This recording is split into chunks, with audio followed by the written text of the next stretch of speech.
নমস্কার, civil engineering MCQ model paper 1-এ আজকে আমরা 81 থেকে 90 পর্যন্ত প্রশ্ন সলভ করব। তো দেখে না যাক প্রথম প্রশ্ন, question number 81। If water content of A soil is 40%, G is 2.7 and void ratio is 1.35, the degree of saturation is।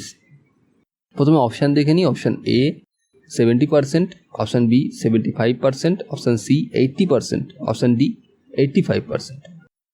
আচ্ছা, ওয়াটার কন্টেন্ট কত বলেছে? কোনো একটা সয়েলের ওয়াটার কন্টেন্ট বলেছে 40%। ওয়াটার কন্টেন্টকে আমরা ডব্লিউ দিয়ে ডিনোট করে থাকি 0.4। জি কি? জি হলো স্পেসিফিক গ্র্যাভিটি, এর মান দিয়েছে 2.7। ভয়েড রেশিওকে আমরা ই দিয়ে ডিনোট করি, এর মান দিয়েছে 1.35। ডিগ্রি অফ স্যাচুরেশনকে আমরা কী দিয়ে ডিনোট করি? এস দিয়ে। এস এখানে বার করতে বলেছে। তাহলে W, G, E and S এদের মধ্যে একটা রিলেশান আছে। সেই রিলেশান হলো S into E is equal to W into G. তাহলে এস ইজ ইকাল টু কী হবে? W into G by E. এখানে ডব্লিউ কত? 0.4, জি হচ্ছে 2.7 আর ই হচ্ছে 1.35। তাহলে 1.35 আর 2.7 কেটে গিয়ে আসবে 2। তাহলে এস এর মান হবে 0.8 or 80%। তাহলে এখানে সঠিক উত্তর অপশান সি 80%। পরবর্তী প্রশ্ন, question number 82। In quick sand condition the cohesionless soil loose. এখানে বলছে কুইক স্যান্ড কন্ডিশনে কোহেশনলেস সয়েল লুজ করে। তো প্রথমে অপশান দেখে নিই। Option A shear strength, option B bearing capacity, option C both A and B, option D none of this. তো বলছে যে কুইক স্যান্ড কন্ডিশনে cohesionless soil shear strength loose করে, বিয়ারিং ক্যাপাসিটি লুজ করে, both shear strength and bearing capacity loose করে, নাকি কোনোটাই loose করে না। কুইক স্যান্ড কন্ডিশন কি? কুইক স্যান্ড কন্ডিশন হলো কোনো একটা কোহেশনলেস সয়েল এর যখন ইফেক্টিভ স্ট্রেস 0 হয়ে যায়। এটা কিভাবে হবে? Effective stress sigma bar is equal to, আমরা জানি total stress sigma minus U or pore water pressure. ইউকে আমরা পোর ওয়াটার প্রেশার বলে থাকি।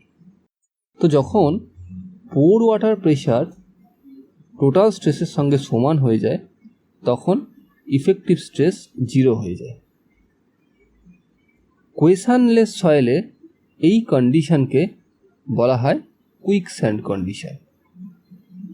Quick sand condition.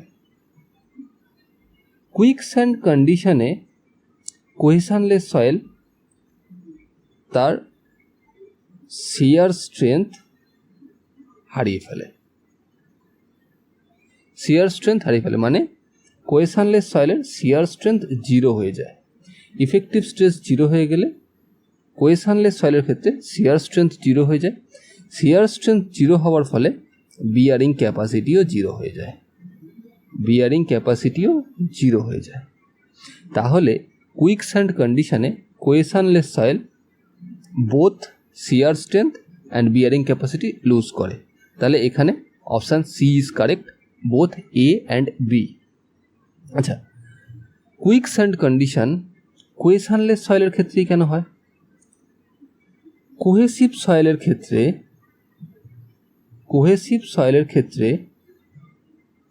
কখনোই কুইক স্যান্ড কন্ডিশন তৈরি হয় না। মানে কোহেসিভ সয়েলের শিয়ার স্ট্রেংথ কখনোই 0 হয়ে যায় না। এর কোহেশনের জন্যে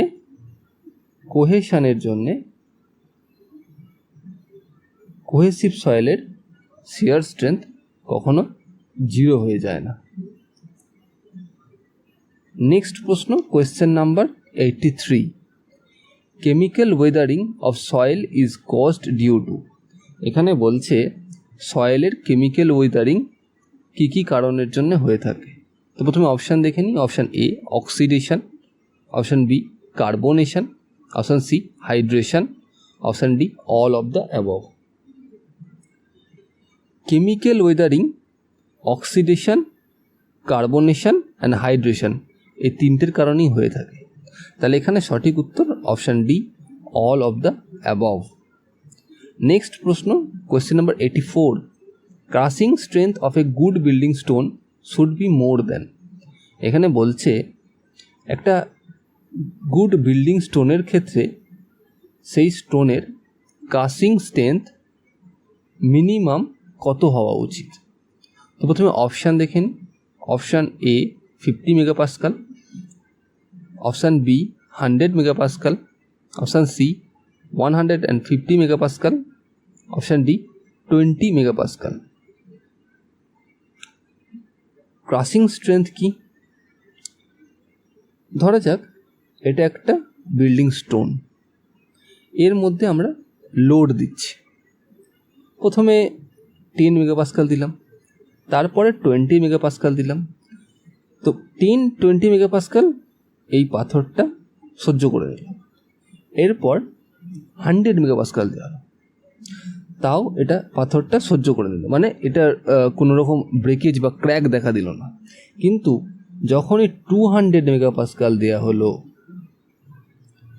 অমনি এই পাথরটার মধ্যে একটা ব্রেকেজ দেখা গেল, ক্র্যাক দেখা গেল, মানে পাথরের যে স্ট্রেংথ সেটা ক্রাশ করে গেল। এটাকেই বলা হয় ক্রাশিং স্ট্রেংথ। যে স্ট্রেংথে পাথরটা লোড নিতে পারবে, তার থেকে যখনই বেশি স্ট্রেংথ হয়ে যাবে পাথরের মধ্যে একটা ক্র্যাক দেখা দেবে। যে পর্যন্ত লোড সে নিতে পারবে সেটাকেই বলা হয় সেই পাথরের ক্রাশিং স্ট্রেংথ। একটা গুড বিল্ডিং স্টোন এর মিনিমাম ক্রাশিং স্ট্রেংথ হওয়া উচিত 100 মেগাপাস্কাল। তাহলে এখানে option B is correct, 100 megapascal. Megapascal is equal to newton per millimetre square. এটা মাথায় রাখা উচিত যে megapascal is equal to newton per millimetre square, মানে 1 megapascal is 1 newton per millimetre square. Next প্রশ্ন, question number 85, the main factor to be considered while preparing a detailed estimate is। এখানে বলছে যে যখন আমরা ডিটেল এস্টিমেট প্রিপেয়ার করি বা তৈরি করি, তখন কী কী মেন ফ্যাক্টর আমাদেরকে কনসিডার করতে হয়। তো প্রথমে অপশান দেখে নিই। Option A quantity of the material, option B location of site and local labour charge, option C transportation of materials, option D all of the above. যখন আমরা ডিটেল এস্টিমেট তৈরি করব, তখন আমাদের মেটেরিয়ালের কোয়ান্টিটির দিকেও খেয়াল রাখতে হবে, লেবার চার্জেসের দিকে খেয়াল রাখতে হবে, আর মেটেরিয়ালের ট্রান্সপোর্টেশনের দিকে খেয়াল রাখতে হবে। আচ্ছা, এটা কেন রাখতে হবে? ধরা যাক আমি কোনো একটা এস্টিমেটে কোনো একটা কোয়ান্টিটি পুট করলাম, সাপোজ সেটা এক্স। ধরা যাক ব্রিক ওয়ার্কের কোনো একটা এস্টিমেট তৈরি হয়েছে, তার ব্রিক ওয়ার্কের রেট কোয়ান্টিটি আমি বসাচ্ছি। ধরা যাক কোয়ান্টিটি দেখা গেল এক্স, রেট ধরা হলো ওয়াই। এবার এই যে রেটটা আছে এর মধ্যে যদি আমি লেবার চার্জ ইনক্লুড না করি, বিভিন্ন জায়গার লেবার চার্জ বিভিন্ন রকম হয়, তো সেই যে পার্টিকুলার এরিয়া যেখানে কাজটা হবে সেইখানকার লেবার চার্জ যদি এর মধ্যে ইনক্লুড না করি, তাহলে এটা লসের সম্ভাবনা থেকে যায়। আমি যখন কাজ করব তখন তো আমি প্রফিটের জন্য করব, লসের জন্য করব না। যদি আমি লেবার চার্জ ধরে যাক আমি 100 টাকা লেবার চার্জ পুট করলাম, বাট যখন কাজ শুরু হলো তখন দেখা গেল সেখানে আমাকে 500 টাকা লেবার চার্জ দিতে হচ্ছে, তাহলে আমার কোম্পানি ক্ষতির মুখে পড়ে যাবে না। আবার বিভিন্ন জায়গায় ট্রান্সপোর্টেশন চার্জও বিভিন্ন হয়। যদি দেখা যাচ্ছে যে ট্রান্সপোর্টেশন চার্জ আমি ধরেছি 50 টাকা, সেখানে ট্রান্সপোর্টেশন চার্জ লাগছে 100 টাকা। তাহলে এক্ষেত্রেও লসের সম্মুখীন হতে হয় কোনো একটা কাজ করতে গিয়ে। তাহলে ট্রান্সপোর্টেশন চার্জটাকেও পারফেক্টলি জেনে ডিটেল এস্টিমেট করা উচিত, তার সঙ্গে লেবার চার্জ আর লোকেশান, যে সাইটে কাজ হবে সেখানকার লোকাল লেবার চার্জ, সেটাকে আমাদেরকে মাথায় রাখতে হয়। আর তার সঙ্গে কোয়ান্টিটি অফ মেটেরিয়াল যখন আমি কাজ করব, আমি যদি এক্স কোয়ান্টিটি প্রথমে ধরে নিই, তারপরে গিয়ে দেখা গেল যখন আমি কাজ শেষ হয়েছে তখন যে ওয়াই কোয়ান্টিটি হয়েছে Y quantity greater than X, তাহলে সেক্ষেত্রেও আমার লস হয়ে যাবে। কারণ আমি কোয়ান্টিটি ধরেছি 100 আর আমার কোয়ান্টিটি বেরিয়েছে 200, তাহলে 100 আমার লস হয়ে গেল না, 100 কোয়ান্টিটি আমার লস হয়ে গেল, তার জন্য যে খরচটা হয়েছে সেই খরচটা আমি আর পাচ্ছি না। তো এইসব কিছু ফ্যাক্টর আছে যেগুলো ডিটেল এস্টিমেট করার সময় আমাদেরকে মাথায় রাখতে হয়। তাহলে এখানে option D is correct, all of the above. এর সঙ্গেও আরও কিছু জিনিস আমাদেরকে মাথায় রাখতে হয়, যেমন কন্ট্রাক্টর প্রফিট, তার সঙ্গে যে মালের যে মেটেরিয়াল আমরা ইউজ করব তার মার্কেট রেট, এগুলোকেও কনসিডার করতে হয়। Next question number 86, how many links are there in 20 metre chain? এখানে বলছে যে একটা 20 মিটার চেনে কতগুলো লিঙ্কস থাকে। প্রথমে অপশান দেখে নিই। Option A 100, option B 50, option C 200, option D 150। কোনো একটা চেনের 1 মিটার লেন্থে 5টা লিঙ্কস থাকে, তাহলে 20 মিটার চেনে কত লিঙ্কস থাকবে? 5 × 20, 100 নাম্বার। তাহলে এখানে সঠিক উত্তর option A 100। Next question number 87, the window used for light and air provision under roof is called. এখানে বলছে কোনো একটা বাড়ি আছে, সেই বাড়ির ছাদে একটা উইন্ডো প্রোভাইড করা হচ্ছে for air and light purpose, for provision of air and light. তার জন্যে আমরা কি ধরনের উইন্ডো ইউজ করে থাকি? ছাদে যদি কোনো এয়ার আর লাইটের প্রভিশনের জন্য যে উইন্ডো ব্যবহার করা হয় তাকে বলা হয় ডরমার উইন্ডো। তাহলে অপশান দেখে নিই। Option A dormer, option B gable, option C sky, option D bay. এখানে সঠিক উত্তর option A dormer. Next question number 88, the amount of water required for 1 kg of distemper. এখানে বলছে 1 kg ডিসটেম্পারের জন্যে কতটা ওয়াটার দরকার হয়, কত জলের দরকার হয়। প্রথমে অপশান দেখে নিই। 0.2 litre option A, option B 0.4 litre, option C 0.6 litre, option D 1 litre. 1 KG ডিস্টেম্পারের জন্যে 0.6 লিটার জলের দরকার হয়। তাহলে এখানে সঠিক উত্তর option C 0.6 litre. Next question number 89, a soil mass is dash phase system. Option A 3 phase system, option B 2 phase system, option C 1 phase system, option D all of the above. এখানে বলছি একটা soil মাসের কতগুলো phase system থাকে। তো একটা soil মাস কী দিয়ে তৈরি হয়? Soil solid and void. এবার এই ভয়েডে কি থাকে? এই ভয়েডে থাকে এয়ার অ্যান্ড ওয়াটার। তাহলে একটা সয়েল মাস 3 ফেজ সিস্টেম হয়, যার মধ্যে সলিড বর্তমান থাকে, ওয়াটার থাকে অ্যান্ড এয়ার থাকে। কিন্তু কিছু কিছু সময় দেখা যায় সয়েল মাসে সলিড থাকে বাট ভয়েডে হয় ওয়াটার থাকে নতুবা এয়ার থাকে। যখন সয়েল সলিডের সাথে ভয়েডে শুধুমাত্র এয়ার থাকে তখন সেই সয়েলকে আমরা ড্রাই সয়েল বলে থাকি। আর যখন সয়েল সলিডের সাথে শুধুমাত্র ওয়াটার থাকে তখন তাকে আমরা ফুললি স্যাচুরেটেড সয়েল বলে থাকি। তাহলে যখন সয়েল সলিড, ওয়াটার আর এয়ার থাকবে তখন সেটাকে আমরা বলবো 3 ফেজ সিস্টেম। আর যখন সয়েল সলিড আর ভয়েডে ওয়াটার অথবা এয়ার থাকবে তখন সেটাকে আমরা বলবো 2 ফেজ সিস্টেম। তাহলে কি সয়েলে শুধুমাত্র সলিড থাকতে পারে? সয়েল কি 1 ফেজ সিস্টেম হতে পারে? 1 ফেজ সিস্টেম? এর অ্যান্সার হলো না, সয়েল কখনো 1 ফেজ সিস্টেম হতে পারে না। তার কারণ সয়েলের ভয়েড কখনোই ইকুয়াল টু 0 হয় না। 0-র সমান বা 0-র কম সয়েলের ভয়েড কখনোই হতে পারে না। It is always greater than 0, সবসময় 0-র থেকে বেশি হয়।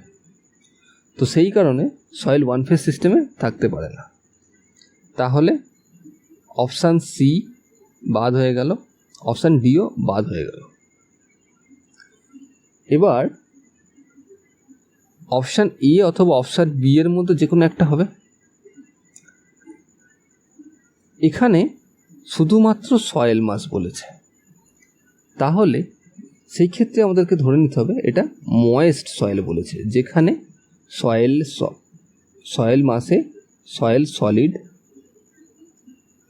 আর ভয়েডে এয়ার অ্যান্ড ওয়াটার এই দুটোই বর্তমান আছে। যদি ড্রাই সয়েল বা ফুললি স্যাচুরেটেড সয়েল বলার হতো তাহলে এখানে উল্লেখ করে দিত যে dry soil or fully saturated soil, এটা উল্লেখ করে দিত। তাহলে এখানে option A is correct, 3 phase system. Next question এবং আজকের শেষ প্রশ্ন, question number 90। The occurrence of a completion of an activity is called. এখানে বলছে যে কোনো একটা অ্যাক্টিভিটির অকারেন্স যে ইভেন্ট তাকে কি বলা হয়। ধরা যাক এটা একটা অ্যাক্টিভিটি এ ধরে নিলাম। তো এই অ্যাক্টিভিটি কোথা থেকে স্টার্ট হয়? ধরো এখান থেকে স্টার্ট হয়ে এখানে এসে শেষ হয়েছে। এই একটা অ্যাক্টিভিটি স্টার্ট হয় একটা ইভেন্ট থেকে এবং এন্ড হয় একটা ইভেন্টে গিয়ে। ধরা যাক এটা ইভেন্ট 1, এটা ইভেন্ট 2। আবার ধরা যাক আর একটা অ্যাক্টিভিটি ইভেন্ট 1 থেকে চালু হয়েছে, সেটাও আর একটা ইভেন্টে গিয়েই এন্ড হবে। ধরা যাক এই ইভেন্টটা 3। এই বি ওয়ার্কটাও একটা ইভেন্ট থেকে স্টার্ট হবে, একটা ইভেন্টে গিয়ে শেষ হবে। সমস্ত অ্যাক্টিভিটি ইভেন্টে স্টার্ট হয় এবং ইভেন্টে গিয়ে শেষ হয়। যে ইভেন্টে কোনো একটা অ্যাক্টিভিটি স্টার্ট হয় তাকে বলা হয় হেড ইভেন্ট, আর যে ইভেন্টে গিয়ে শেষ হয় তাকে বলা হয় টেল event.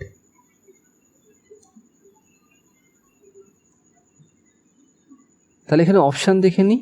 Option A head event, option B tail event, option C any of A and B, option D none of the above. তাহলে এখানে সঠিক উত্তর হবে অপশান এ হেড ইভেন্ট। তার কারণ এখানে বলছে কোনো একটা কমপ্লিট অ্যাক্টিভিটির অকারেন্সকে আমরা কি বলে থাকি। যেহেতু শুরু হয় হেড ইভেন্ট থেকে, তাহলে অকারেন্সকে আমরা হেড ইভেন্ট বলবো। তাহলে সঠিক অ্যান্সার অপশান এ হেড ইভেন্ট। আজকে এই পর্যন্তই। Thank you for watching.